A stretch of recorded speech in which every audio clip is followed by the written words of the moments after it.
Assalamualaikum friends, welcome to Hasis Recipes Tamil. நம்ம இந்த வீடியோவில் பார்க்க போகிறது பிரியாணியில் சேர்க்கக்கூடிய ஒரு ஸ்பெஷல் மசாலா ரெசிபி தான் நம்ம இன்னைக்கு பார்க்க போகிறோம். முஸ்லிம்ஸ் வீடுகளில் இந்த மசாலா இல்லாமல் பிரியாணி செய்ய மாட்டாங்க. இந்த மசாலாவை சரியான அளவு பயன்படுத்தணும் அப்படின்னா பிரியாணி ரொம்ப பெர்ஃபெக்டாக வரும். நம்ம சேனலில் நிறைய பிரியாணி ரெசிபிஸ் அப்லோட் பண்ணியிருக்கோம். அதில் நம்ம பயன்படுத்தக்கூடியது இந்த மசாலா தான். நிறைய பேர் என்கிட்ட கமெண்ட்டில் மசாலா என்ன மசாலா ஆட் பண்ணுறீங்க அப்படின்னு கேட்டிங்க. நம்ம கரம் மசாலா அப்படின்னு நம்ம ஆட் பண்ணக்கூடிய எல்லாமே இந்த மசாலாவை பயன்படுத்தி தான் எங்கள் வீட்டில் நாங்கள் எந்த முறையில் இந்த மசாலாவை ரெடி பண்ணுவோங்கிறத தான் இப்போ நான் உங்ககிட்ட ஷேர் பண்ண போகிறேன்.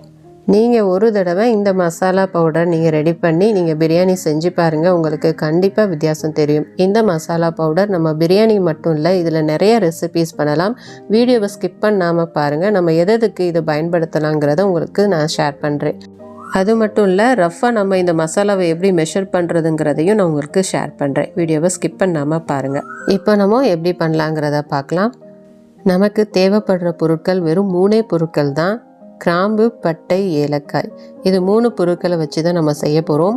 அளவுகள் மட்டும் ரொம்ப முக்கியம். அளவுகள் மாறிடுச்சு அப்படின்னா டேஸ்ட்டே மாறி போயிடும். அதனால் அளவுகளை மட்டும் கொஞ்சம் கவனமாக பார்த்துக்கோங்க. இது செய்கிறதுக்கு 50 கிராம் அளவு பட்டை எடுத்திருக்கோம். 50 கிராம் பட்டைக்கு 35 கிராம் அளவு ஏலக்காய் எடுத்திருக்கோம். 50 கிராம் பட்டைக்கு 35 கிராம் ஏலக்காய் சரியான அளவாக இருக்கும். கிராம்பு 25 கிராம் அளவு எடுத்துக்கோங்க. கிராம்புடைய அளவு எல்லாத்த விட ரொம்ப கம்மியாக தான் இருக்கணும். கிராம்புடைய அளவு கூடிடக்கூடாது. கிராம்புடைய அளவு கூடிருச்சு அப்படின்னா நமக்கு டேஸ்ட்டே மாறி போயிடும். நம்ம எந்த சமையலுக்குமே அதை பயன்படுத்த முடியாது. நம்ம இந்த பொருட்களை வாங்கும் போதே நம்ம இந்த அளவுகளில் நம்ம கடைகளில் வாங்கணும் அப்படின்னா நமக்கு பவுடர் பண்ணுறதுக்கு ரொம்ப சுலபமாக இருக்கும். ஒருவேளை உங்ககிட்ட மெஷரிங் பண்ணுற மிஷின் இருந்துச்சு அப்படின்னா நீங்கள் இதை கரெக்டான மெஷர்மெண்ட்டுக்கு மெஷர் பண்ணி எடுத்துக்கோங்க.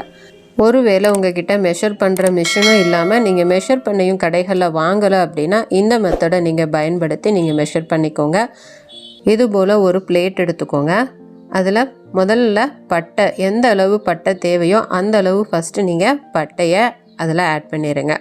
நீங்கள் பட்டையுடைய அளவுக்கு 3/4 பாகம் ஏலக்காய் எடுத்துக்கோங்க. நம்ம பட்டை எவ்வளோ எடுக்கிறோமோ அதோடைய அளவுக்கு 3/4 பாகம். நமக்கு பார்த்தாவே தெரியும் பட்டையுடைய அளவு எந்த அளவு இருக்குது. அதுக்கு 3/4 பாகம் அளவுக்கு நமக்கு ஏலக்காய் எடுத்தால் சரியாக இருக்கும்.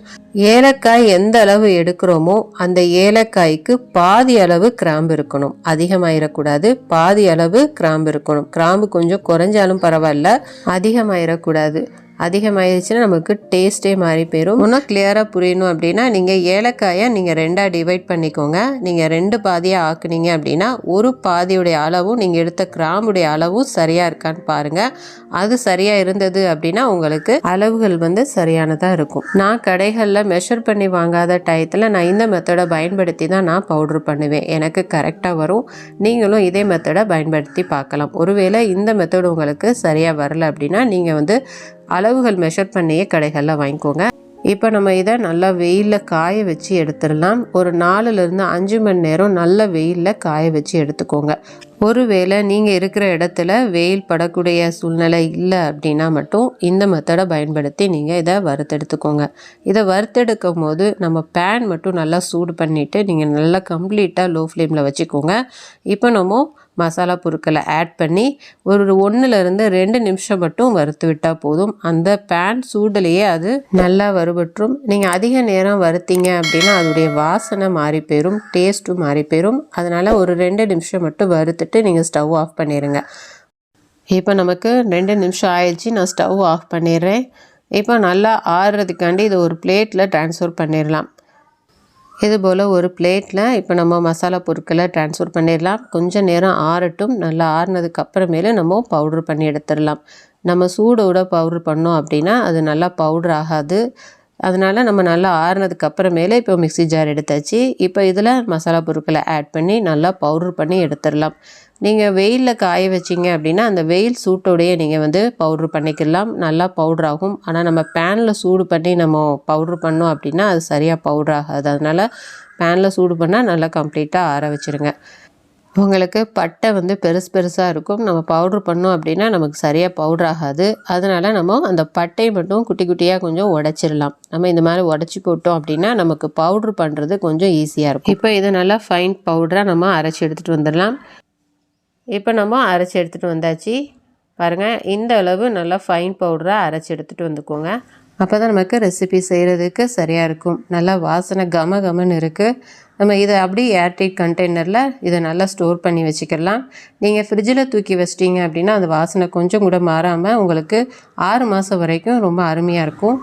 நம்ம மிக்சியில் இதை அரைச்சதுனால கொஞ்சம் சூடாக இருக்கும். அதனால் அந்த சூடை ஆறுறதுக்காண்டி இது போல் ஒரு பிளேட்டில் நீங்கள் ட்ரான்ஸ்ஃபர் பண்ணிக்கோங்க. இப்போ ஆறுனதுக்கு அப்புறமேல ஒரு ஏர்டைட் பாட்டிலில் நீங்கள் ஸ்டோர் பண்ணி வச்சுக்கோங்க.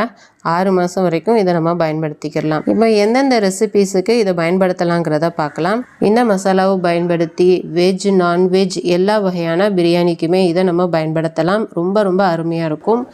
1 கிலோ பிரியாணி செய்கிறோம் அப்படின்னா 2 ஸ்பூன் அளவு சரியான அளவாக இருக்கும். எல்லா பிரியாணிக்குமே இது சரியாக இருக்கும். பிரியாணிக்கு மட்டும் இல்லை, கீ ரைஸ், டொமேட்டோ ரைஸுக்கும் இந்த மசாலா நம்ம பயன்படுத்திக்கலாம். பிரியாணிக்கு மட்டும் இல்லை, இது புறா கிரேவி, மட்டன், சிக்கன் எந்த கிரேவியாக இருந்தாலுமே இந்த மசாலா நம்ம பயன்படுத்திக்கலாம்.